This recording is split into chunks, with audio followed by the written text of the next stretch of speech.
Sana kasama mo ako noong nagbuntis ka. Noong nanganak ka. Sana kasama mo ako sa mga gabi na napupuyat ka sa aalaga sa kanya. Siniksik niya ang ulo niya sa leg ko. Tipid. Akong ngumiti. Nakaupo kami sa couch. Habang pinagmamasdan si Amora na busy sa paglalaro, tuwang-tuwa siya sa mga bagong laruan na binili ng lolo at lola niya. Umalis na sila pagkatapos naming magsalo-salo sa snacks. Hahayaan na daw muna nila na magkaroon kami ng family bonding. Nakiusap sila na kung pwede sa mansyon kami umuwi sa mga susunod na araw. Sabik na sabik sila sa apo. Overwhelmed naman si Amora sa mga atensyon na natatanggap niya. Finally, may pamilya na siyang matatawag. Hindi man ako nagkulang sa pagmamahal sa kanya sa mga nagdaang taon, pero alam kong iba pa din talaga kapag mayroon siyang buo na pamilya. Buo na din ang pagkatao niya. Nakakapiling na niya ang ama na noon ay sa litrato lang niya nakikita at hinahagkan. Pwede ka namang bumawi sa mga taon na hindi mo siya nakasama, sagot ko. Bumuntong hininga siya na tila bawalang salitang magpapagaan sa nararamdaman niya. I will really do that. Hindi ka ba noon nahirapan na magbuntis? Sobrang hirap. Hindi ako agad nakasunod sa New York kina mommy dahil kailangan kung mag-bed rest, sagot ko. Nag-angat siya ng tingin at pinagmasdan ako ng mabuti. Ninityan ko siya at kinuwento ang pag-alis ko hanggang sa nakarating ako kina mommy na kasama na si Amora. I'm sorry, wife, kung hindi mo ako katuwang sa nagdaang taon. Buong lambing niyang sambit na may kasamang pagdadamdam. Kasalanan mo naman, dagdag niya kaya. Inirapan ko siya. Plano na naman niyang mang-away. Dapat masaya tayo na magkatuwang. Noon, dapat pinapahirapan mo ako sa paghanap ng mga gusto mong kainin. Anya, habang nakasimangot. Natawa ko sa sinabi niya. Nangilid din ang luha sa magkabilang mata ko. Kasalanan ko kasi umalis ako noon. Pero, ano nang magagawa ko? Sobrang nasasaktan na ako noon. Parehas kami ng nararamdaman. Parehas kaming nagsisisi at nanghihinayang. Pero nakaraan na yon. Kay baby number 2 ka na lang. Bumawi, bulong ko sa kanya kaya naman. Tinaasan niya ako ng kilay. Ninisihan ko siya hanggang sa tuluyan siyang napangiti. Nagkaroon ng ilang minuto na katahimikan bago siya muling nagsalita. So, you become a great jeweler, ha? Aniya nang maalala ang pangalan ni Amora. Nagkibit balikat lang ako. Nasaan na pala yung clip at necklace na galing sa subasta, tanong ko nang maalala ko. It's in the safe. You'll wear it on our church wedding. Nangiti ako sa sinabi niya. May plano na siya agad at hindi man lang ako sinabihan. Kay Amora ang hair clip, sabi ko. Hindi ko alam bakit kailangan mo pang pataasan ng bid sa akin noon. Lahat ng gusto mo, ibibigay ko. Natawa ako dahil naalala ko kung paano siya makipagpataasan sa akin ng bid sa bracelet noon. Kung hindi ko pa siya tinignan ng masama, hindi pa siya magpapatalo. Para kaming mga tanga. Noon, hinaplos niya ang kamay ko. Biglang sumagi sa isip ko na wala man lang akong suot na anumang singsing. Ilang taon na tayong kasal pero ni hindi mo man lang ako sinuotan ng singsing. Mahina kong sambit kasabay ng pangingilid ng aking mga luha. I ordered a new one, Anya. Bahagya niyang pinisil ang balikat ko. Nasaan ang binili mo noon kay Amamaras? Torres, tanong ko sabay bukas ko ng aking palad. Baka naman sinuot na niya. Kay Pia, lagot talaga siya sa akin. I kept it, huwag mo nang isuot. Malas yata. Yon, sagot niya sabay tawa. Gusto ko pa ding isuot. Umuso ako. Kaya naman mahina siyang tumawa sabay. Pisil ng ilong ko. Nang magsawa sa paglalaro si Amora ay lumapit siya sa amin at nagpakarga sa ama. Hinaplos ni Alwin ang buhok niya pati ang kwintas na suot. Ito ang kwintas na bigay noon ni Alwin bago ko siya iniwan. I love you, Enwa Princess. Pinugpog niya. Nang halik si Amora, panay hagikik naman. Ang anak namin dahil nakikiliti sa tumutubo. Nang balbas ng ama niya. Daddy, baka magkarashes siya, saway. Ko sa kanya, kaya naman tumigil siya. Napahiyaw ako nang ako naman ang kilitiin niya.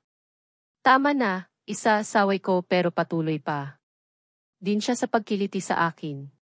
Dalawa. Sa guest room ako matutulog. Bahala ka, banta ko kaya naman tumigil. Siya. Magsasalita sana siya ng may nga tao na. Pumasok. Hindi sila pamilyar sa akin kaya. Naman may pagtataka kong tinignan si Alwin. Nagpapunta ako ng photographer, Anya. Sa akin. Para saan naman ang photographer? Pumayag ako na ma-feature tayo sa business magazine, dagdag niya sabay. Kamot ng batok. Mukhang napapadalas na yata ang paglabas natin sa media tudyo ko. Gusto kong ipaalam sa buong mundo na masaya ko sa piling ng babaeng una at huli kong mamahalin, Anya. Namula ang pisngi ko dahil sa kilig sa sinabi niya. And for Pete's sakes. Pinapalabas na anak. Siya ni Tristan. Hindi ako makakapayag na abutin pa hanggang bukas ang issue na. Yan, mariin niyang saad. Your mouth, daddy, saway ko sa kanya. Nagsimula ng mag-ayos ng gamit ang mga taga-media. Sinet nila ang mga gamit nila. Tumayo na din ako para makapagbihis, kailangang maging kaaya. Aya ang itsura ko, lalo na at mapa. Published ang article sa Asia. Ano ang unang impression mo nang makilala mo si Ems Gutierrez? Tinignan ako ni Alwin na parabang may hindi siya magandang sasabihin. The first time I met her, I really thought that she was a brat, Anya. Tumaas ang kilay ko pero nagpaskil pa din ako ng ngiti. Baka ang away pa namin ang ma-feature. Kung hindi ako makapagtimpi sa tampalin. Siya. She was just a kid that time, dagdag niya. Kaya naman kumunot ang noo ko. Mukhang may hindi pa ako alam ay. She really catches my attention. She has a very pretty face. Hindi ko inakala na siya pala ang nakatakda kong pakasalan. Tinignan niya ako ng may pagsusuyo. Nakaramdam ako ng pagkailang dahil may mga ibang tao na nakatunghay sa amin. Hindi ko inakala na magiging masaya ako. Bihira lang ang mga nagiging maayos sa mga fixed marriage. I never thought that the woman who first caught my heart and soul will be my wife. God really is great. Mahina akong natawa. Ang cheesy ng asawa ko. Tumikim ako nang ako naman ang tanungin. He was my first and great love. Hindi ako. Nagsisisi na pinikot ko siya para makasal. Kami agad nadaan sa persahan, sagot ko na nagpatawa sa aming lahat. No, it was not a forced marriage. I was not forced to marry her. We are so much in love. Nagtinginan kami ng may ngiti sa labi. Sa study room lang ako, wife. Tumango ako at hindi na sumagot pa dahil baka magising si Amora. Kakapikit lang niya. Pagkaubos niya ng kanyang gatas. 9:00 na ng gabi, late na siya. Natulog dahil nawili sa pakikipaglaro sa daddy niya. Nang masiguradong mahimbing na ang Tulog niya ay kinumutan ko na siya at iniwan sa kama. Ipagtitimpla ko muna ng kape ang asawa ko bago ako matulog. Pinadala niya sa sekretarya niya ang lahat ng mga papeles na kailangan niyang pirmahan kaya naman magpupuyat siya ngayong gabi para matapos ang mga yon. Dahil magbabakasyon kami. Pagbaba ko ng hagdanan ay nagtaka ako kung bakit nakabukas pa ang ilaw sa kitchen. Nagkumpol-kumpol ang mga maid na tila may importanteng pinag-uusapan. Kaya naman laking gulat nila nang tumikim ako. Sorry, ma'am, hingi nila ng dispensa. Tipid akong ngumiti at umiling sa kanila. Ayos lang po. Tuloy nyo lang. Magtitimpla lang ako ng kape para kay Alwin, wika ko. Pansin ko ang pagmasid nila sa bawat kilos ko pero pinagsawalang kibo ko na lang. Ma'am, tawag sa akin kaya naman. Lumingon ako. Siguro dapat mong malaman ang uusapan namin, wika nila kaya naman. Hinarap ko sila. Kumunot ang noo ko at hinintay silang magsalita. Tungkol saan ba yon? Tanong ko dahil tila nagpapakiramdaman sila kung sino ang maunang magsalita. Tungkol po kay Pikia. Natigilan ako at nakaramdam ng kaba. May dapat ba akong ikatakot sa sasabihin nila? Ano nang tungkol sa kanya? Kuryoso kong tanong. Kanina po kasi pumunta ang daddy ng anak niya dyan. Nagkagulo pa sila. Panimulang kwento nila. Akala ko naman makakasama na naman sa aming asawa ang sasabihin nila. May kasama siyang taga-social service. Dahil nakuha daw niya ang kustodya ng anak nila. Tumango-tango ako. Panay ang sigaw ni Pia kanina, ma'am. Sabi wala daw siyang karapatan na ilayo sa kanya ang anak niya. Kahit anong paliwanag ng taga-social service hindi. Nakikinig si Pia. Nagwala siya. Kanya nilang kwento. Ang linaw naman ng pandinig nila at nalaman nila ang lahat ng iyon. Sabi ng daddy ng bata, siya daw ang nararapat dahil may psychiatric problem. Daw si Pia. Sabi niya kailangan daw magpagamot si Pia. Ayun. Mas lalong nagwala si Pia, lalo na nang may dumating na mga staff ng ospital na pagdadalhan sa kanya. Ipaparehab daw siya. Mabuti naman at wala nang manggugulo. Singit ni Manang. Ninityan ko siya. Gabi na. Magsitulog na kayo mga. Tsismosa kayo, pagtataboy ni Manang sa ibang maid. Makakabuti sa lahat ang nangyari kay Pia. Sana magpagaling siya at maisip ang kapakanan ng anak niya. Matatahimik na din ang pagsasama namin ni Alwin. Wala na akong iisipin pang manggugulo at hahabol-habol sa asawa ko. Napailing ako. Napakagwapo kasi ng asawa ko, wika ko sa aking isip. Mahina. Akong napatawa. Hindi na ako nag-abala pang kumatok sa pinto ng study room. Nag-angat ng tingin ang asawa ko nang pumasok ako sa loob. I brought you coffee, wika ko. Kinumpas niya ang kamay niya na lumapit daw ako sa kanya. Nilapag ko ang kape sa gilid malayo sa mga tambak na papel bago ako umupo sa mga hita niya. What took you so long, Anya kaya? Naman napairap ako. Naabutan ko kasi na nagkukwentuhan ang mga maids kaya naman nakinig ako. Sa pinag-uusapan nila, wika ko pero mukhang hindi naman siya interesado. Dumating daw ang ama ng anak ni Pia at kinuha sa kanya. Dinala din daw sa rehab. Si Pia. Tumango siya na para bang may alam siya.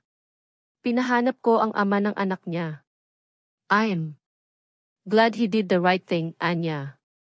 Tumango ako at ngumiti. Pwede na tayong magpakasal. Wala nang pipigil sa kasal natin, biro ko at mahinang tumawa. Hinawakan niya ang kamay ko at Hinalikan. Nagulat ako nang suotan niya ako. Ng singsing. Dalawang singsing. Engagement ring at wedding ring. I want the grandest wedding for Emma Lovely.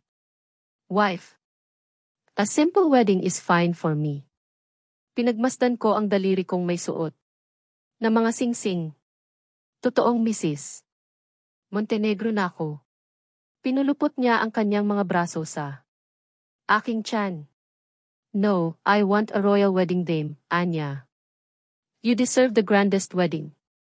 Ninityan ko siya, makikipagtalo pa ba ako? That was your dream wedding. I heard.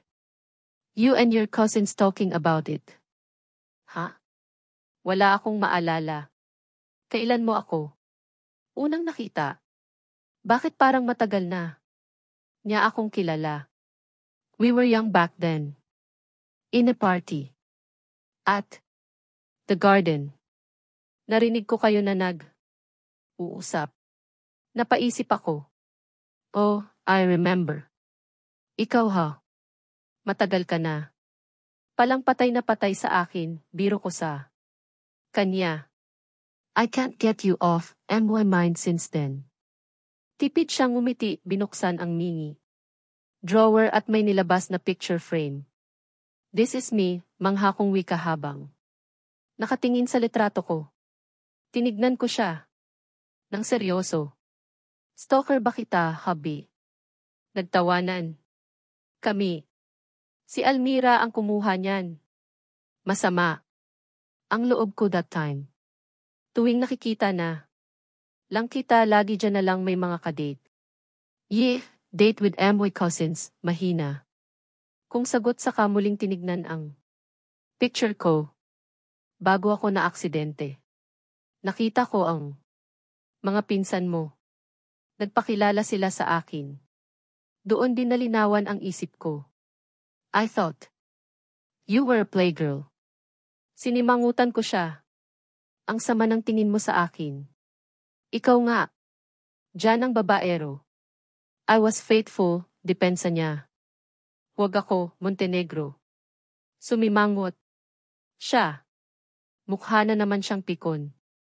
Noon pa man na sayo na ang puso ko. Kahit noong hindi ko pa nakikilala ang babaeng pakakasalan ko. Pakiramdam ko.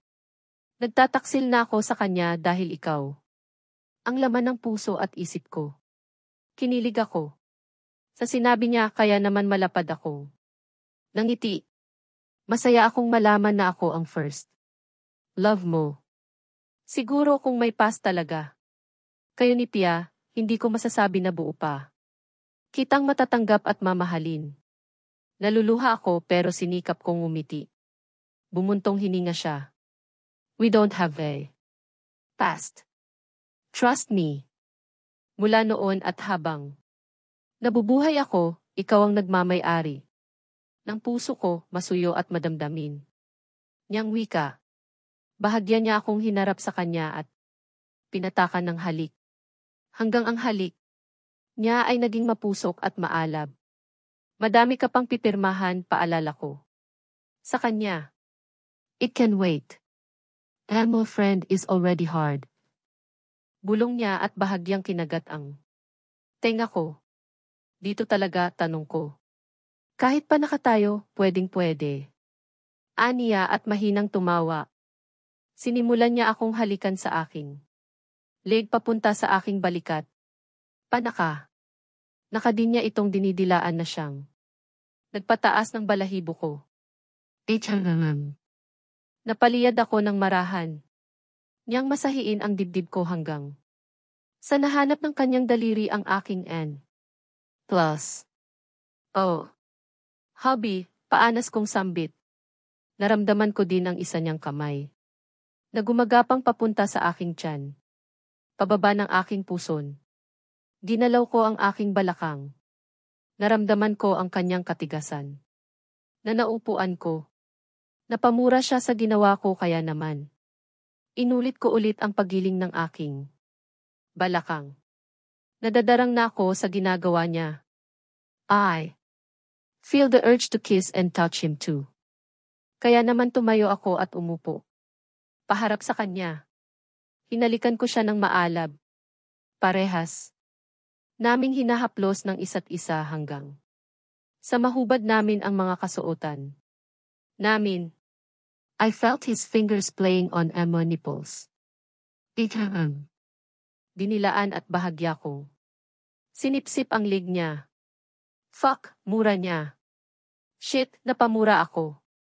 Nang maramdaman ko ang kanyang daliri na naglalaro sa aking kasalanan. Until he slid his finger and started to thrust. Kusa kong ginalaw ang balakang ko at nagtaas baba upang salubungin ang mga daliri niya na naglalabas-masok sa akin. Ah! Hubby. I need him. Ipasok mo na, paanas kong bulong. Bahagya ko pang nakagat ang kanyang tenga dahil nagsimula ng manginig ang katawan ko dulot ng nagbabadyang pagsabog ng aking orgasmo.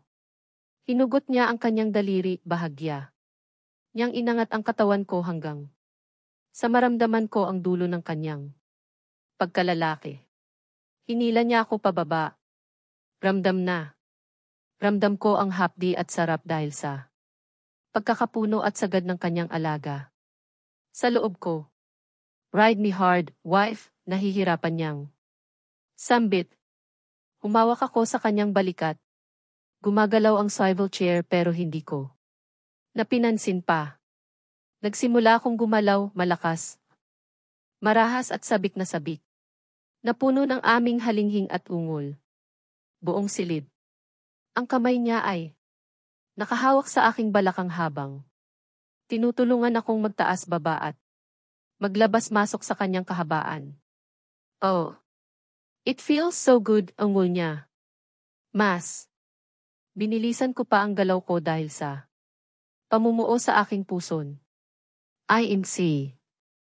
Coming, mahaba kong ungol. Mas binilisan niya ang pag-angat niya sa aking katawan. Madiin ang paglalapat ng aming katawan. Sinasalubong niya ang bawat pagbagsak ko. Oh. Fuck.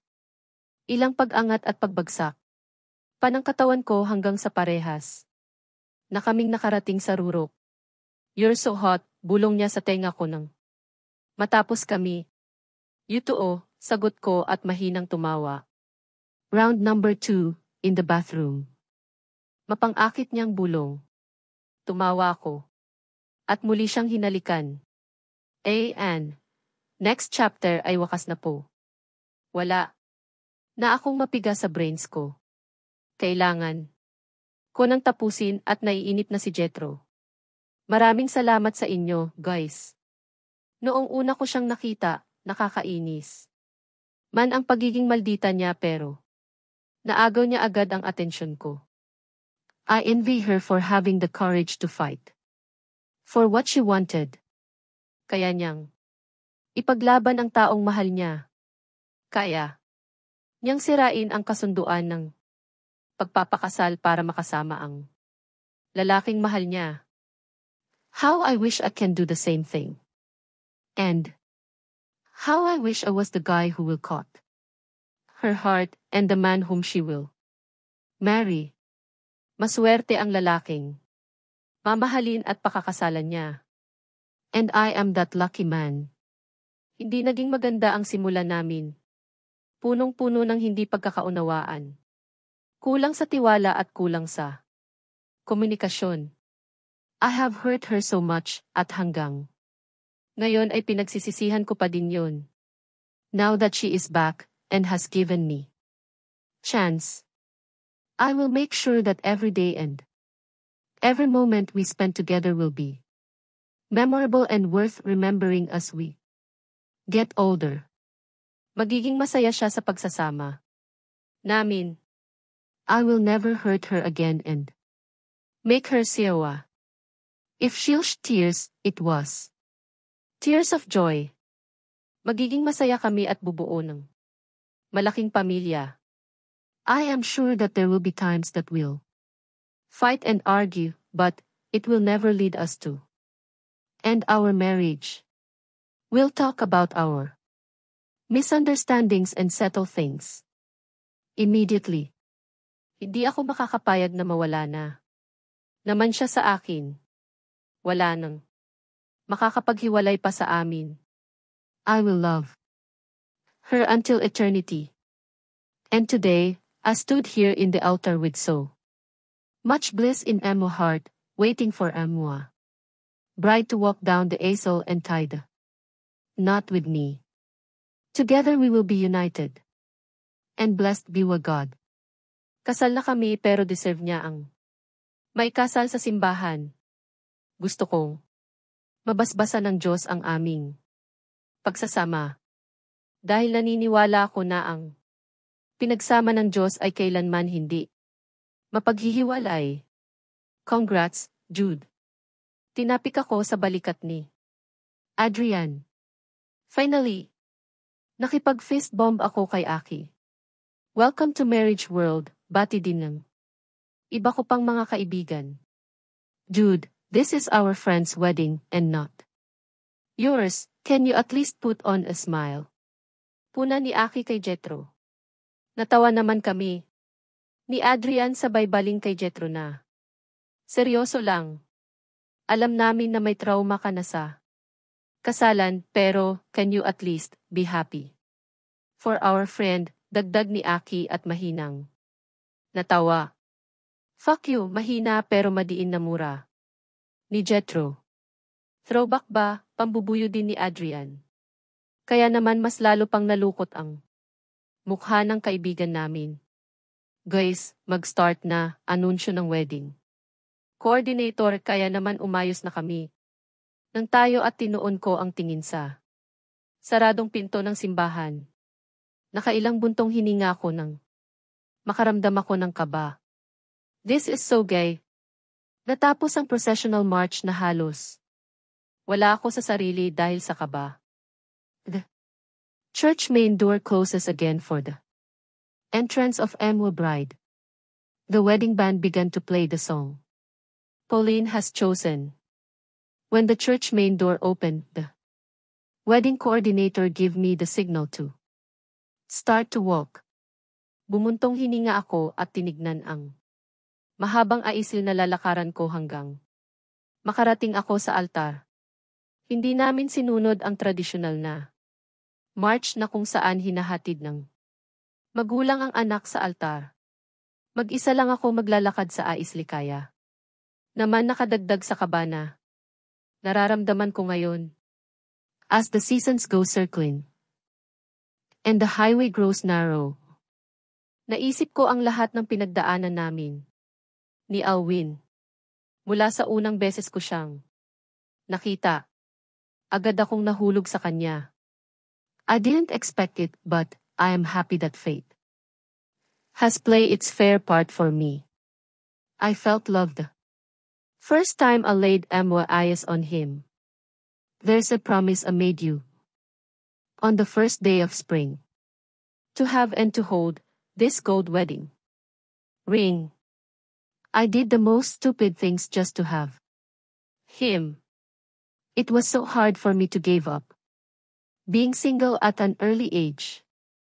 But I am glad that I won't have to break the engagement because God did great. With all the love in my heart. Till we both have grown old. Now that we have talked our misunderstandings and fully understands and accepted each other. I am here again. Giving all of me to the man who owns my heart. Through all of life's seasons. And if we can have children. Nagpunas ako ng luha at pinigilan ang mahikbi. Mabuti na lang at waterproof ang ginamit na makeup, kaya naman hindi masisira ang ayos ko. Tumigil ako saglit sa paglalakad dahil biglang nanikip ang dibdib ko. I am so emotional. Napasinghap ang mga tao. Tinignan ko. Sila at kita ko ang hindi maipaliwanag na mukha nila. Tumingin din ako sa harap at kita ko ang gulat at takot sa mukha ni Alwin. Gusto kong matawa. Bumuntong hininga ulit ako at muling humakbang. Nakatingin lamang ako kay Alwin na halos hindi natantanan ang mata. Kakapunas. I can see how in love he was. I am so in love with him too. Till the ends of the earth. With all the love in our heart. Till we both have grown old. Through all of life's seasons. Through all of life's seasons. What happened earlier, W. did you? Stop, puno ng pag-aalala niya nang makarating ako sa altar. Umiling ako at mahinang tumawa. I was so emotional that my chest hurts. Natawa. Kaming parehas. I feel the same too. Niyakap niya ako. I tell you this every day, but I want to repeat it today. You are my one and only. My inspiration. You make every day better. And you made me a better man. I promise to love you unconditionally, through thick and thin, better or bad days, I will keep on loving you. I will always put you first and why will give you my best for the rest of my days. I'll win, my love, my husband, you always made me happier than I could imagine. And more love than I ever thought was possible. I vow to listen to you and learn from you. I vow to love and serve for you. I vow to be a best version of me as your wife. I love you till eternity. I love you, he sweetly uttered before he kissed me. I love you more, I answered between our kisses. Noong umalis ako at piniling sumuko na sa paghahangad sa pagmamahal niya. I know to myself that I will never ever love that deep again. We are very grateful in heavens above. We didn't ask for more, but he has given us more than we deserve. With his blessings we will make a fresh start with our relationship as a lover and as husband and wife. Thank you so much sa suporta nyo. Hanggang sa matapos ko ang story ni Alwin. Love you all.